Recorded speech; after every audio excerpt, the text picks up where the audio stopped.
Bonjour, vous êtes dans les chroniques de Béatrice. Et aujourd'hui, petite nouveauté, les causeries autour du micro.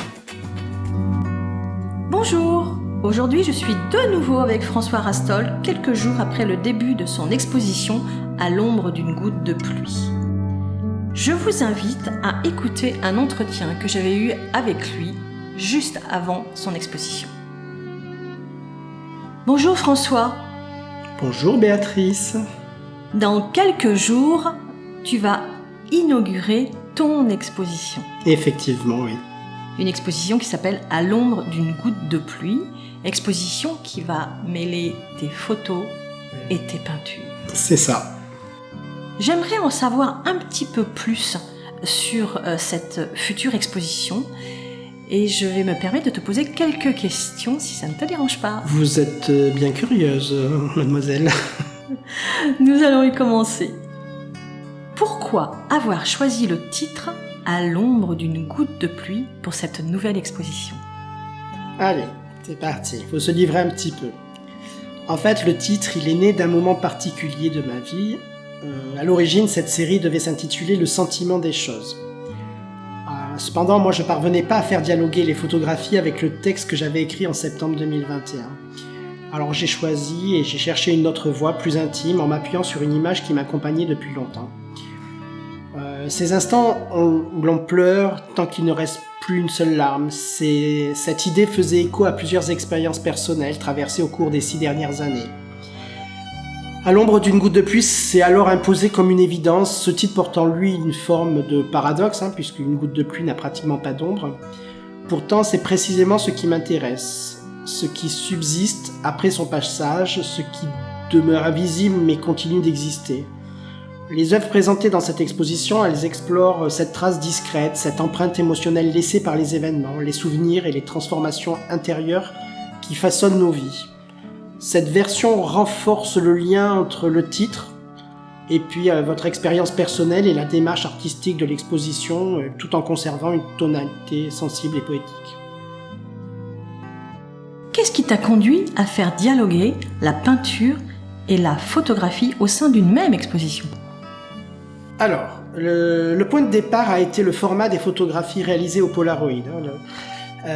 Leur petite taille m'a rappelé que je n'avais pas travaillé sur des formats réduits depuis très longtemps, et parallèlement j'avais le désir de réaliser une série de peintures en noir et blanc. C'était un peu un challenge pour moi qui travaille surtout en peinture des couleurs très, très marquées et très franches. Donc au moment de l'editing des photographies, le dialogue entre les deux médiums s'est imposé comme une évidence et presque comme une fulgurance, je dirais. L'idée a émergé très naturellement avec une telle intensité que j'ai réalisé les 8 toiles en seulement 3 jours. Et pour chacune d'elles, j'ai sélectionné un tirage photographique qui a servi de point de départ à une réinterprétation picturale. Je dirais que les peintures sont donc directement issues des photographies, même si au final il ne subsiste presque rien de l'image originale. Ce qui m'intéressait n'était pas de reproduire la photographie, mais d'en conserver une trace, une sensation ou une mémoire. La peinture devient pour moi alors un espace de transformation où l'image photographique se dissout pour laisser place à une autre forme de présence plus intérieure et plus sensible. Après, pour être tout à fait honnête, les peintures, je les avais déjà dessinées en septembre 2021 sur mon carnet de travail. Et vous pouvez le voir, il est à la galerie, c'est donc à voir aussi. Voilà. Cette série se compose d'une succession de scènes qui évoquent presque le langage cinématographique. Peut-on y voir une forme de regard rétrospectif sur ton parcours personnel ? Oui, dans une certaine mesure. Chacune des photographies a été réalisée au cours des 6 dernières années et elles sont toutes liées à un moment de vie particulier, souvent marqué par un sentiment très fort. D'abord celui d'être seul avec quelqu'un.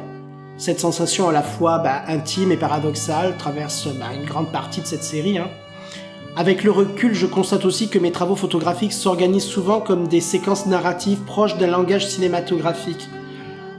C'était déjà dans le cas dans la série qui s'appelle Le bruit des vagues ou Impressions résiduelles. Là, les images se construisent les unes après les autres, par rapport aux autres aussi, puis comme des fragments d'un même récit. Je cherche pourtant pas consciemment à produire cet effet, c'est plutôt une manière instinctive de regarder et de raconter le monde à travers la photographie.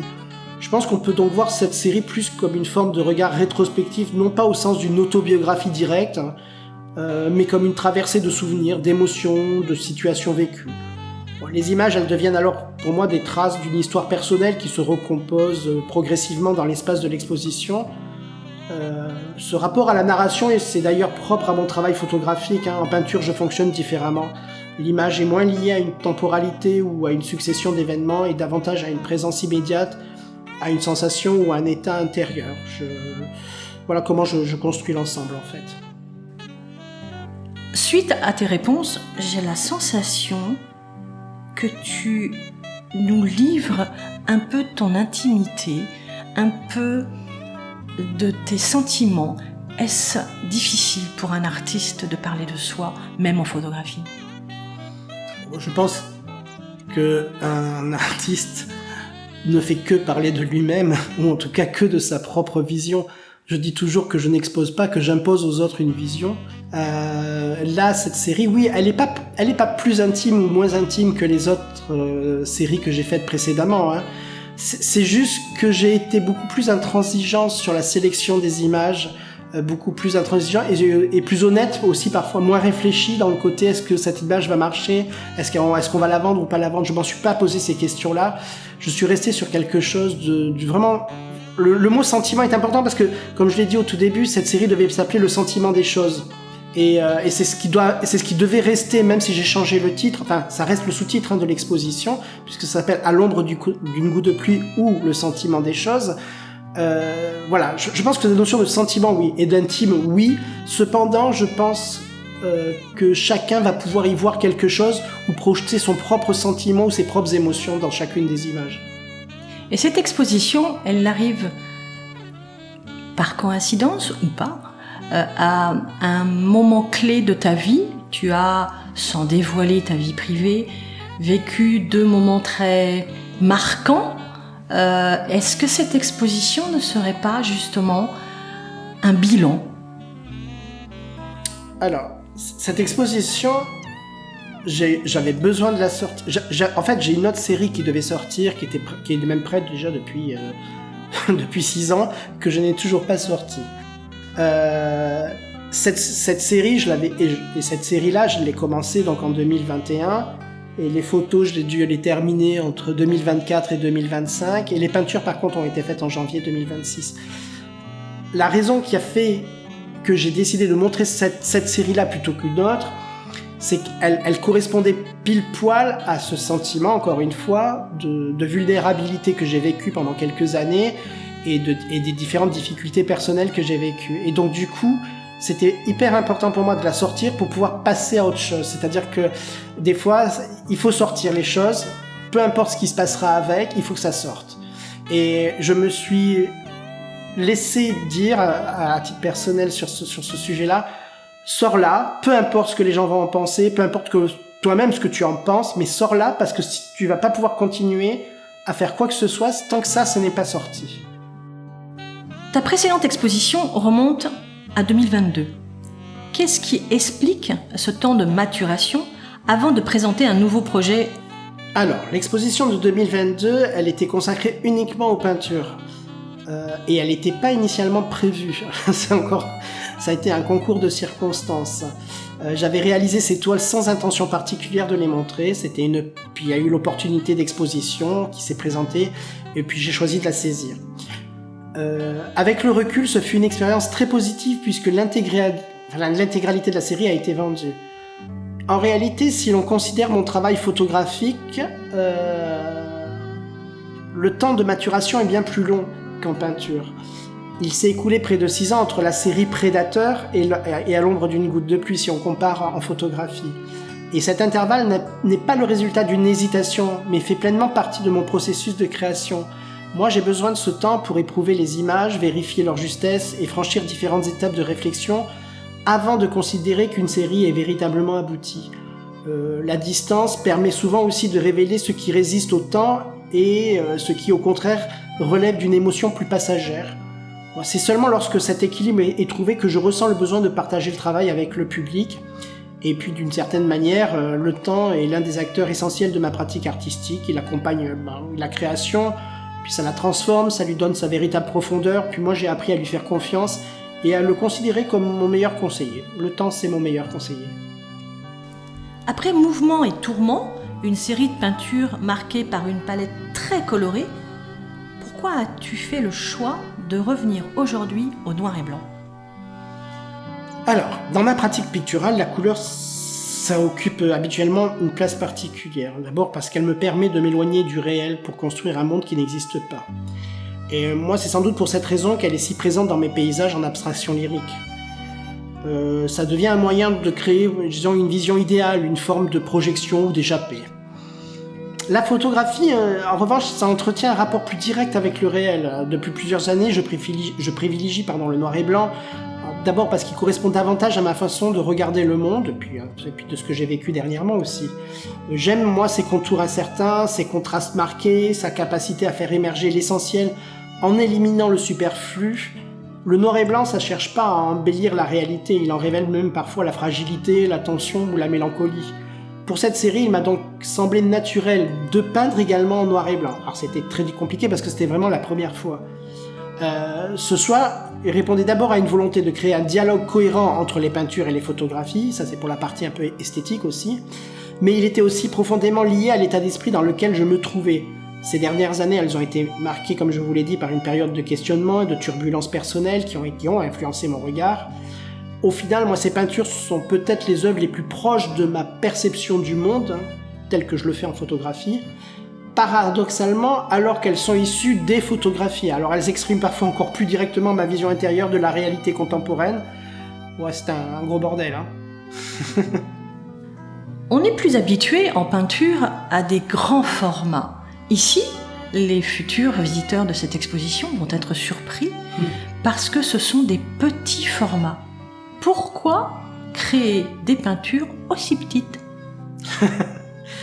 Alors, dès le départ, et ça date vraiment de septembre 2021 où j'ai construit le projet, il est écrit dans mon petit carnet de travail que tu as pu voir. Le format a été déjà écrit, il y avait déjà marqué 20-20. Et j'avais même, je crois, marqué voire plus petit. Donc il y avait une volonté dès le départ de créer quelque chose d'intime, de proche, où je voulais que les gens soient obligés de se rapprocher pour voir.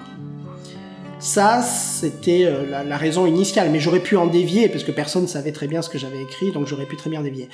Après, il y a une prouesse pour moi technique qui est intéressante, c'est qu'en peinture, je fais en général des plus grands formats, même des très très grands formats,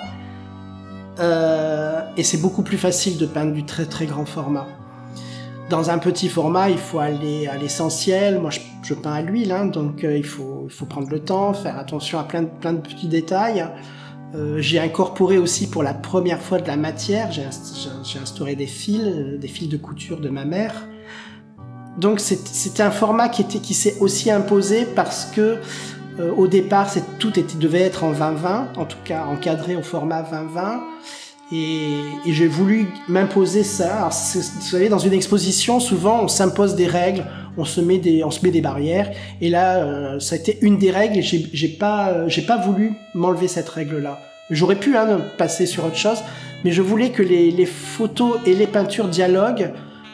Presque, même dans mon idée de départ, je voulais encadrer les peintures de la même manière que les photos, ce qui aurait fait que les peintures auraient été plus petites, ou alors les photos en plein format, et on aurait eu quelque chose qui aurait pu être un peu plus perturbant, c'est-à-dire où étaient les photos et où étaient les peintures, quoi. Donc quand on regarde les photos, moi j'ai la chance de le voir avant l'exposition, quand on voit le format des photos, qui je rappelle sont des Polaroid, et le format donc des peintures, ce choix de garder le même format entre le Polaroid et les peintures, n'est-ce pas une invitation à rentrer, comme tu le disais, à s'approcher et à rentrer dans ton privé, dans ton intimité ? Oui, je voulais qu'on rentre dans l'image.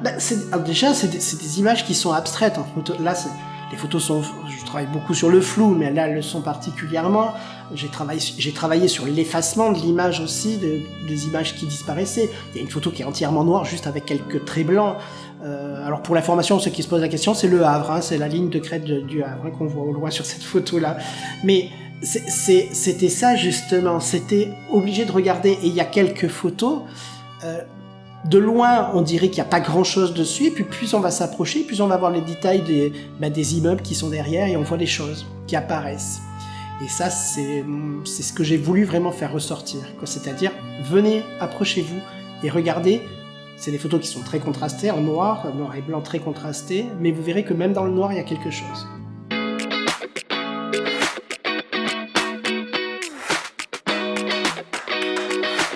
Eh bien voilà, vous venez d'entendre cet entretien que j'ai eu avec François Rastol juste avant l'ouverture de son exposition.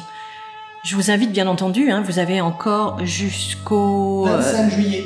Voilà, François nous l'a dit, jusqu'au 25 juillet pour venir découvrir, si ce n'est pas déjà fait, cette exposition. François, pourrais-tu aussi nous annoncer peut-être la prochaine exposition qui va relancer l'année, puisque là, la galerie va partir en vacances, si je me trompe. Exactement. Et donc, la nouvelle saison va redémarrer en septembre. Mais par qui, par quoi ? Eh bien, c'est le retour des photographes Anne-Sophie Janin et Sophie Lousteau pour une nouvelle sélection de photos autour de leur série qui s'appelle Instant de femmes, et ça sera donc du 9 au 26 septembre 2026. J'allais vous dire 2025, on m'en a parlé des dates précédentes, et le vernissage c'est le 10 septembre. Eh bien merci, je vous donne rendez-vous donc en septembre et on vous souhaite tous les deux un très bel été. Bel été à vous.